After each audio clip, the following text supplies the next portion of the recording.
Hi folks, Rich here. Good to meet you. So, Windows 11 is here and, well, we're working with audio software, so how do we optimize it for this? Well, I'm going to go through some steps with you today that hopefully will get you to a point where your operating system is at its leanest and meanest that it possibly can be, whilst also taking into consideration that the steps that I'm going to give you should be accessible for most users to follow along with. We're going to be using Windows 11 today, but this will apply to Windows 10 too. So for those of you that are staying on Windows 10 for the moment, you can follow along too. Some of the steps will look a little bit different, but essentially they're all the same. So let's have a look at Windows. Okay, so we're looking at the Windows 11 desktop. And yes, it looks very different to Windows 10. For starters, you're going to see the icons in the center of the taskbar rather than at the left. If we were to right click on the taskbar, we can make some changes here, such as taskbar behaviors, the alignment. We can automatically hide the taskbar, the same as we can in Windows 10. And of course, we now have the option to align the taskbar to the traditional left or to the center. In relation to Task Manager, in the past, of course, we have been able to right-click on there and access it. In Windows 11, go to the Windows button, we'll right-click there, scroll through the options, and just around about center, we can see the Task Manager. So we can click on that. And we'll be looking initially at the Startup tab.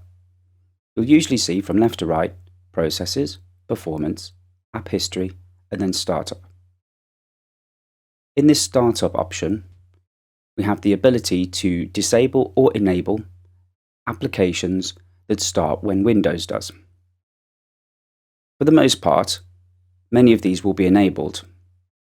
What I'd recommend doing is selecting the apps that are crucial to your workflow, leaving them enabled, and then for unnecessary apps, in my case, I have the Amazon device installed.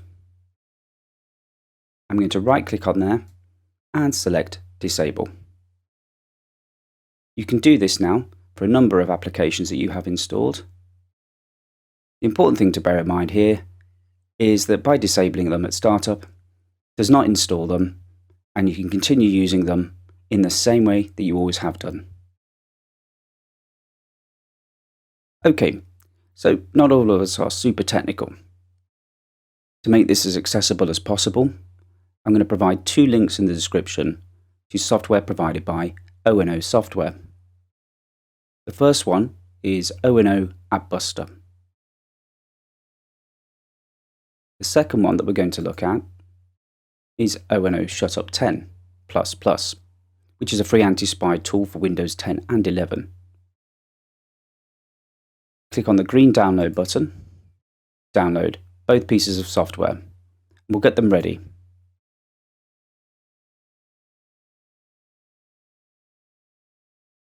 Okay, so once these are downloaded, I'd highly recommend placing them on your desktop. The first thing that we're going to look at is the O&O App Buster.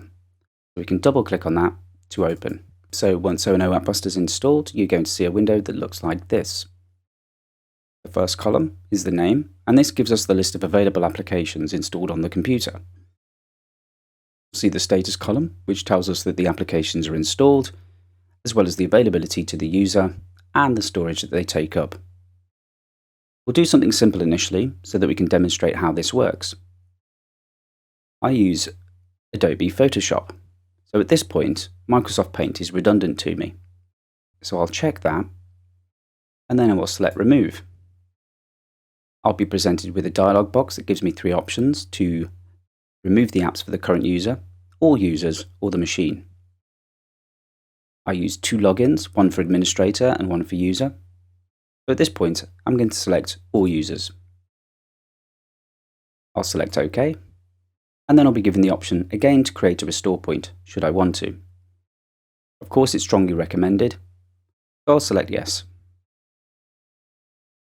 Once the uninstallation process has been completed, it will give us a friendly message telling so. Select Close, and the list of available applications will update. If you ever find yourself in a position where you've uninstalled something and you want to get this back, go to the status and select the filter. If you find something, like in this instance, Microsoft Pay is available to the machine but not to the user,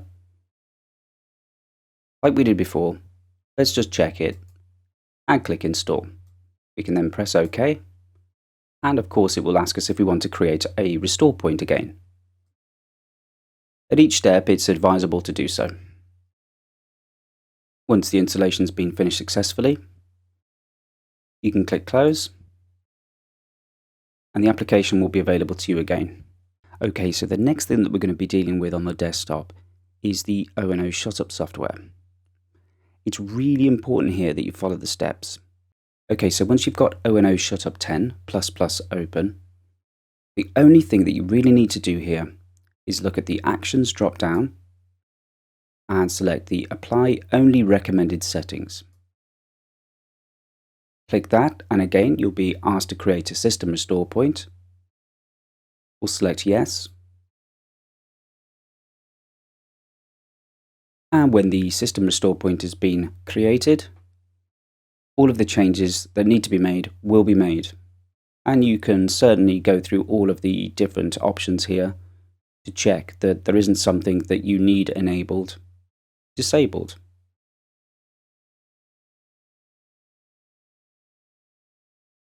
Once you've checked this, select File and then Exit. Again, like before, it's reminding us that when Windows does update, some of these changes might be reverted. And of course, you can run O&O Shutup 10 ++ anew. Okay, so there might be a time when you need to update your drivers.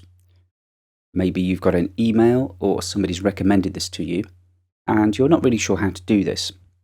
Well, there are two ways, and I'm going to go through each of the two ways just now. Like we did before, we're going to click on the search icon, and we're going to search for Control Panel. We can click on this and open it up. We need to go to Device Manager, open that up.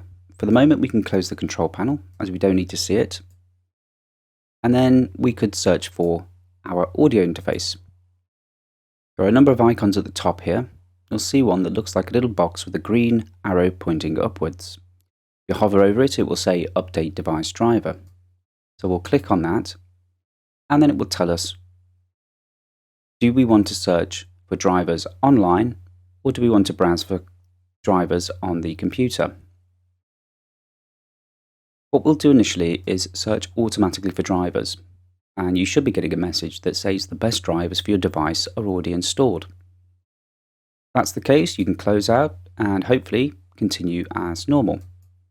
Of course, when you do update drivers, it's always recommended that you restart the computer before you carry on. If you're needing to download drivers from the web, you can navigate to your manufacturer's website. They should have a support page which gives you access to downloads. So in my case, I'm using the Focusrite 2i2. I've selected from the drop-down the 2i2 2nd Gen, which is the particular device that I'm using. And of course, if you want to, you can filter that even more down to the specific device. Immediately, you'll be given the USB driver information. So in this instance, it's version 4.65.5. And I can download the driver as well as any applicable release notes. If you're a PreSonus user and your interface is made by PreSonus, head to the PreSonus website, select Support, and then Downloads. If you're using an interface, you'd select Interfaces. Once you select Interfaces, select the device that's applicable to you. In this instance, we'll select Audio Box USB 96. You'll be presented with a very nice image and also a number of applicable links. An overview, images, features, tech specs, downloads and reviews. And of course, buy now if you don't have it. We'll focus on downloads, and we'll be given the option to select the operating system. So of course, for Mac users, you would select the one that's applicable to you. And in this instance, Windows 11 users, I'd recommend selecting Windows 10 64-bit unless Windows 11 is available. We'll click that link and then we can simply download now. And this will install Universal Control. We'll click the link and the installer should download for you. Install, restart your computer, and you'll be back up and running again. Okay, so with all of those steps out of the way, and I hope that they'll be nice and easy for you folks to follow along with, I'm just going to go through the defragmentation process for people that start using hard drives. It's fairly simple to do, and I'd hope that most of you already know these steps. But those of us that use SSD drives, this isn't something that we need to be overly concerned about. The last thing I'd probably recommend, though, at the end of all of this, is keeping on top of things. But let's just jump back into Windows 11 for one last time so that we can look at defragmentation and keeping our drives clean. So we're on the home stretch here. If we select any of the drives here, we'll select H here, right click, and from the drop down select Properties, which is second from the bottom. We'll get this window presented. Now, pay attention to the letter that we're looking at here. This is the contact drive under the letter H. Go to Tools. Let's check the health first of all. We'll scan the drive. And the drive was successfully scanned. We can close that, and then we can optimize and defragment the drive. So let's click Optimize. Pay careful attention here. We're looking at this drive here, which is labeled contact with the letter H. If we look at this here, you can see that contact H is actually a solid state drive. We don't need to defragment this.